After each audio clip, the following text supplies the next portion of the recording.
जय हिंद, राधे राधे दोस्तों। स्वागत है आपका अपने इस एजुकेशनल प्लेटफॉर्म में। दोस्तों, आज हम आधार सुपरवाइज़र वैकेंसी के फॉर्म को भरना सीखेंगे कि उसको पहली ही बार में सही सही कैसे भरेंगे, क्योंकि जब आपका फॉर्म सही सही भरा होगा तभी आपके जॉब के चांसेस ज़्यादा होंगे। तो चलिए दोस्तों, बिना किसी देरी के हम आज का सेशन शुरू करते हैं। तो सबसे पहले आप गूगल क्रोम को ओपन कर लीजिएगा, चाहे लैपटॉप में या तो मोबाइल में। आप गूगल क्रोम को ओपन करके उसके सर्च बॉक्स में आधार सुपरवाइज़र लिख करके सर्च कीजिएगा। आपको क्या लिखना है? आधार सुपरवाइज़र, और इसको सर्च कर देना है। जैसे ही आप इसको सर्च करेंगे दोस्तों, आपके सामने एक नया पेज ओपन हो जाएगा और आप देख पा रहे हैं कि पहले ही पेज पर आपको पहला ही लिंक CSC का दिया हुआ है और यहाँ पे लिखा हुआ है आधार सुपरवाइज़र ऑपरेटर जॉब ओपनिंग। इसी लिंक पे आपको क्लिक करना है। जैसे ही आप इस लिंक को क्लिक करेंगे दोस्तों, यह आपको CSC के कैरियर वाले पेज पे रीडायरेक्ट कर देगा। आप देख पा रहे हैं यहाँ पे CSC का कैरियर पेज ओपन हो गया है। इसको आप स्क्रॉल करके नीचे कीजिएगा दोस्तों।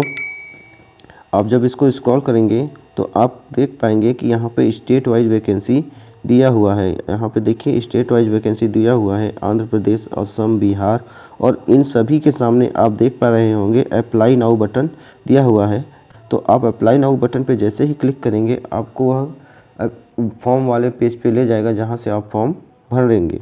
तो चलिए, आप जिस भी स्टेट से चाहें आप फॉर्म को भर सकते हैं दोस्तों। हम क्योंकि उत्तर प्रदेश से रहने वाले हैं तो हम उत्तर प्रदेश वाले वेबसाइट पे जाएंगे। तो चलिए, हम देखिए यहाँ पे उत्तर प्रदेश का वेबसाइट हमको मिल रहा है।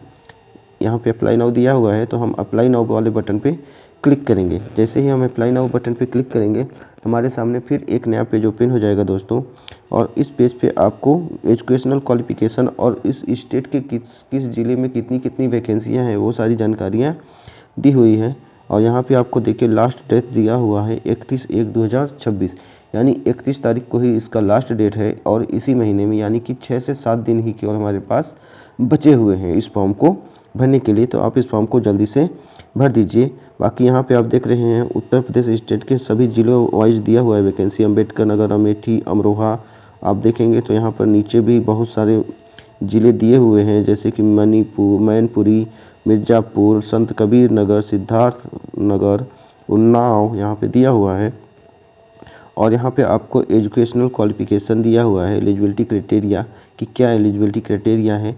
आपकी एज कम से कम 18 साल होनी चाहिए और ज़्यादा से ज़्यादा आपका कुछ भी हो सकता है। और आपके पास कम से कम 12 की डिग्री होनी चाहिए, या आप मैट्रिकुलेशन हो, या आपके पास मैट्रिकुलेशन प्लस 3 ईयर का पॉलिटेक्निक डिप्लोमा होना चाहिए। चलिए दोस्तों, यह सब आप पढ़ लीजिएगा जानकारी। हम आपको फॉर्म कैसे भरेंगे और कहाँ पर लिंक दिया हुआ है अप्लाई का वो आपको बताते हैं। देखिए, जब आप इसको स्क्रॉल करके नीचे जाएंगे तो यहाँ पर आपको अप्लाई नाउ का बटन दिया हुआ है और आप इसी पे क्लिक कीजिए। जैसे ही हम इस पर क्लिक करेंगे दोस्तों, आप देख रहे हैं कि हमारा फॉर्म ओपन हो गया है, जहाँ से हम आधार सुपरवाइज़र का फॉर्म भर पाएंगे। आपको यहाँ पे देख रहे हैं कि यहाँ पे नेम दिया हुआ है, यानी यहाँ पे आपको पूरा का पूरा नाम भरना है। यहाँ पे आप अपना मोबाइल नंबर डाल दीजिएगा दोस्तों, यहाँ पे अपना ईमेल आईडी डाल दीजिएगा, यहाँ पे आपका पैन कार्ड नंबर डालना है। और याद रखिएगा दोस्तों, आपका मोबाइल नंबर और ईमेल आईडी दोनों ही एक्टिवेट होना चाहिए, क्योंकि आपको मेल पर ही मेल किया जाएगा, ईमेल आईडी पर ही मेल किया जाएगा आपको, और आपको उसमें जानकारी दी जाएंगी कि आपका सिलेक्शन कैसे होगा। उसके बाद पैन कार्ड जब आप नंबर डाल देंगे दोस्तों, तो उसके बाद आपके सामने आएगा डेट ऑफ बर्थ भरने के लिए। डेट ऑफ बर्थ वाले ऑप्शन पे जब आप यहाँ पे देखिए दोस्तों, जब क्लिक करेंगे तो आपके सामने यह होगा कि यहाँ से पहले आप इस पर 2026 जो लिखा है वहाँ पे क्लिक करके आप जिस भी ईयर के है आपका डेट ऑफ बर्थ, उस ईयर को यहाँ से स्क्रॉल करके सेलेक्ट कर लीजिएगा पहले। और जैसे मेरा 2005 है तो मैं 2005 पे क्लिक करूँगा। उसके बाद आपको क्या करना है, यहाँ से दोनों तरफ आप देख पा रहे हैं दोस्तों कि दोनों तरफ आपको दिया हुआ है, यहाँ पे बटन दिया हुआ है ना। यहाँ आपको दोनों तरफ बटन दिया हुआ है, इसको आपको क्लिक करना है। जैसे जनवरी में है, फरवरी में है, तो अगर फरवरी या मार्च में है तो यहाँ पे आप क्लिक करेंगे तो आप देख पा रहे हैं कि ये फरवरी, मार्च है ना, ये फरवरी, मार्च, अप्रैल, मई, जून ऐसे जा रहा है। जिस भी मंथ में जिस भी डेट को है यहाँ पे आप उसको क्लिक कर दीजिएगा, या डेट ऑफ बर्थ आपका फिल हो जाएगा। देखिए, डेट ऑफ बर्थ फिल हो गया। उसके बाद आप जिस भी स्टेट से करना चाहते हैं अपनी वैकेंसी को, मतलब आप जिस भी स्टेट से अपने फॉर्म को भरना चाहते हैं, यहाँ पे लिखा हुआ है स्टेट अप्लाइड फॉर, यानी आप कुछ स्टेट से अप्लाई करना चाहते हैं।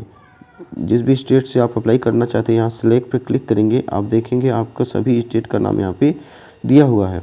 क्योंकि मैं उत्तर प्रदेश से भर रहा हूँ तो यहाँ पे उत्तर प्रदेश वाले ऑप्शन को क्लिक कर दूंगा। उसके बाद देखिए यहाँ पे दिया हुआ है डिस्ट्रिक्ट अप्लाइड फॉर, यानी कि उस स्टेट के किस डिस्ट्रिक्ट से आप फॉर्म, किस जिले से आप फॉर्म भरना चाहते हैं, उस जिले को आपको यहाँ पे भरना है। तो यहाँ सेलेक्ट वाले ऑप्शन पे आप क्लिक करेंगे तो उस स्टेट के सभी जिलों का नाम यहाँ पर आ जाएगा जहाँ जहाँ से वैकेंसी आई हुई है। क्योंकि मैं वाराणसी से हूँ तो मैं वाराणसी से ही फॉर्म भरना हूँ, इसलिए मैं वाराणसी वाले ऑप्शन को क्लिक कर दूंगा। फिर आप देखिए जब आप नीचे जाएंगे दोस्तों तो यहाँ पे आप देख रहे हैं दिया हुआ है हाईएस्ट क्वालिफिकेशन। आपकी हाईएस्ट क्वालिफिकेशन क्या है आप यहाँ पे सेलेक्ट कीजिएगा। आपका हाईएस्ट क्वालिफिकेशन ग्रेजुएशन है या पोस्ट ग्रेजुएशन है, जो भी है आप यहाँ पे क्लिक कर दीजिएगा तो वह ऑप्शन आपका फिल हो जाएगा। उसके बाद देखिए यहाँ पे दिया हुआ है आपका टोटल एक्सपीरियंस इन ईयर। यदि आपका 2 साल 3 साल या सुपरवाइजर या ऑपरेटर का एक्सपीरियंस है तो उसको आप भर दीजिए। अगर नहीं है फिर भी आपको भरना ही पड़ेगा, क्योंकि यहाँ पे स्टार लगा हुआ है, यानी यह मैंडेटरी फील्ड है, इसको भरना अनिवार्य है। तो आप एक वाले ऑप्शन को क्लिक कर दीजिएगा कम से कम। ठीक है, चलिए अब नीचे चलते हैं दोस्तों कि और भी देखते हैं क्या क्या भरना है हमें। फिर यहाँ पे आप देख पा रहे हैं रेसिडेंस ऑफ स्टेट भरना है हमको, यानी हम किस स्टेट से बिलोंग करते हैं, यानी कि हमारा होम स्टेट क्या है।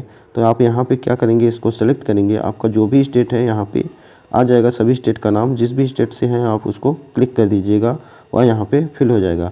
और अब फिर यहाँ पे आपको भरना है रेसिडेंट ऑफ डिस्ट्रिक्ट, यानी कि उस स्टेट की आप किस डिस्ट्रिक्ट से बिलोंग करते हैं उस डिस्ट्रिक्ट को यहाँ पे भरना है। यानी सेलेक्ट पे फिर आप क्लिक कीजिएगा, जिस भी डिस्ट्रिक्ट से आप बिलोंग करते हैं उस डिस्ट्रिक्ट को आप सर्च कर लीजिएगा और उस पर फिर क्लिक कर दीजिएगा, आपका फिल हो जाएगा।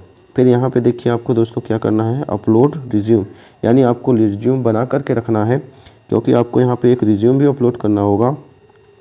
उस रिज्यूम का फॉर्मेट या तो PDF होगा या डॉक्यूमेंट होगा या डॉक्यूमेंट एक्स वाला फॉर्मेट होगा, और उस PDF या डॉक्यूमेंट की जो साइज़ है कम 1024 KB से ज़्यादा नहीं होनी चाहिए। ठीक है दोस्तों, उसके बाद आप देखिए जब आप नीचे देखेंगे तो आधार सुपरवाइजर सर्टिफिकेट, यहाँ पर आपको आधार सुपरवाइजर का सर्टिफिकेट भी फिल करना अनिवार्य है। बिना आधार सुपरवाइजर के सर्टिफिकेट के बिना आपका सिलेक्शन नहीं होगा। तो अगर आपके पास सुपरवाइजर का सर्टिफिकेट है तो आप यहाँ पे क्लिक करके अपना सुपरवाइजर का सर्टिफिकेट अपलोड कर दीजिएगा, और आप यहाँ पे देख पाएंगे कि सुपरवाइजर का जो सर्टिफिकेट है उसका फॉर्मेट JPG में होना चाहिए, वह अपना JPG या JPEG या PNG में होना चाहिए, और इसकी साइज़ भी 1024 KB से अधिक नहीं होनी चाहिए। दोस्तों अगर आपको आधार सुपरवाइजर का सर्टिफिकेट चाहिए तो आपको एक एग्ज़ाम देना होगा, जो कि आधार का ही एक संस्था है, यानी SEIT यानी national stock exchange and information technology, वही इस एग्ज़ाम को करवाती है। और उस एग्ज़ाम में 100 क्वेश्चन होते हैं दोस्तों, और 100 क्वेश्चन में से कम आपको 65% यानी कि 65 नंबर लाना अनिवार्य होता है, तभी आप आधार सुपरवाइजर का सर्टिफिकेट प्राप्त कर पाएंगे। अगर आप इस सर्टिफिकेट को लेना चाहते हैं दोस्तों तो हम अभी एक सीरीज़ शुरू करने वाले हैं, जिस सीरीज़ में हम आपको सभी के सभी क्वेश्चन सॉल्व कराएंगे, और हम आपको गारंटी देते हैं कि 100% क्वेश्चन आपका सभी के सभी क्वेश्चन आपको उसी में से आएंगे। आप देख पा रहे हैं यहाँ पे जेंडर का ऑप्शन है, यानी आप मेल हैं या फीमेल हैं, जो भी है आप यहाँ पे उसको क्लिक कर दीजिएगा। जैसे मेल है तो मेल पे, या फीमेल है तो फीमेल वाले ऑप्शन पे क्लिक करेंगे तो वो ग्रीन हो जाएगा। क्योंकि मैं मेल हूँ तो मैं मेल वाले ऑप्शन पे क्लिक कर दूंगा।